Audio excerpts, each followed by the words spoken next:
Dalam kondisi sekarang saya berharap pemerintah satu, kontrol impor dari luar. Jaga pasar domestik kita.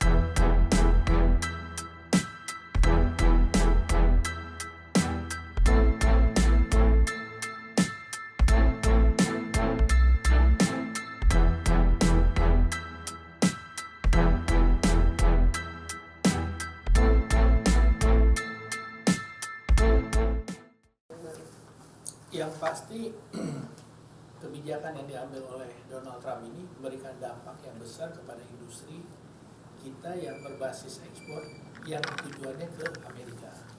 Misalnya seperti mebel, tekstil, ya, maupun yang produk-produk lain. Nah ini dampaknya kenapa besar itu kenapa? Karena ini perusahaan ini menyangkut yang menengah kecil ke bawah. Ini harus menjadi perhatian. Nah, sebetulnya menurut saya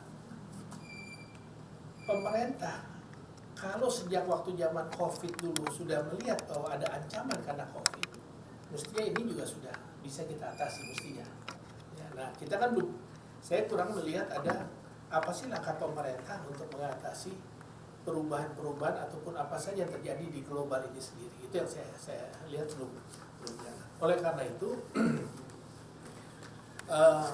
pemerintah harus mengevaluasi, melihat, jangan kita pikir ekspor itu ya bisnis. Pemerintah harus fokus bagaimana kita bisa menjadi pemenang di pasar global. Harus punya sense seperti itu. Jangan melepas, yang penting kita sudah ekspor, kita di lapangan kerja. Selama ini saya melihat pemerintah masih seperti itu. Bukan kita bagaimana untuk menjadi juara di negara itu sendiri. Ini yang menurut saya kita harus evaluasi secara besar sekarang ini. Udah 2 kali loh, waktu COVID juga demikian, sekarang terjadi lagi. Saya lihat begini deh, dalam kondisi sekarang saya berharap pemerintah satu, kontrol impor dari luar. Jaga pasar domestik kita, jangan sampai dalam kondisi sekarang ini justru kita membuka pasar kita untuk produk-produk dari luar. Jangan lagi pemerintah mengatakan, ada pernah yang mengatakan bahwa ini oversupply di Cina sehingga masuk ke Indonesia. Itu cara berpikir yang salah menurut saya. Pemerintah harus fokus, harus punya sense, komitmen kepada bagaimana mendorong industri dalam negeri. DPR saja pada waktu masa COVID berupaya untuk mendorong mewujudkan undang-undang Omnibus Cipta Kerja. Apa hasilnya? Kan belum ada. Ini kan pemerintah lagi. Gimana pemerintah mengimplementasikan daripada undang-undang itu sendiri? Jadi tim negosiator itu bersama dengan Kemenko Perekonomian kan dikatakan mestinya harus, saya kira harus, kan ada Kadin. Kadin juga bisa melakukan lobby-lobby dengan mitranya di Kadin di Amerika. Saya kira itu ada bisa, dan itu tepat dilakukan. Cuma daripada itu menurut saya ini adalah sinyal atau kita diberikan peringatan yang kedua. Yang pertama itu COVID. Yang kedua sekarang ini.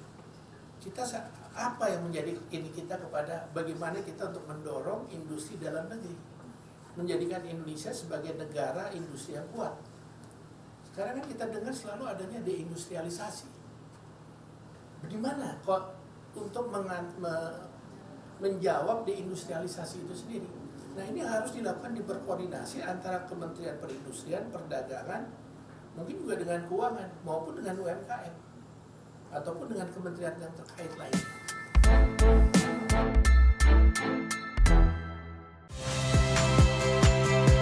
Saya Priska Clarissa. Saksikan program-program Kompas TV melalui siaran digital, pay TV, dan media streaming lainnya. Kompas TV, independen, terpercaya.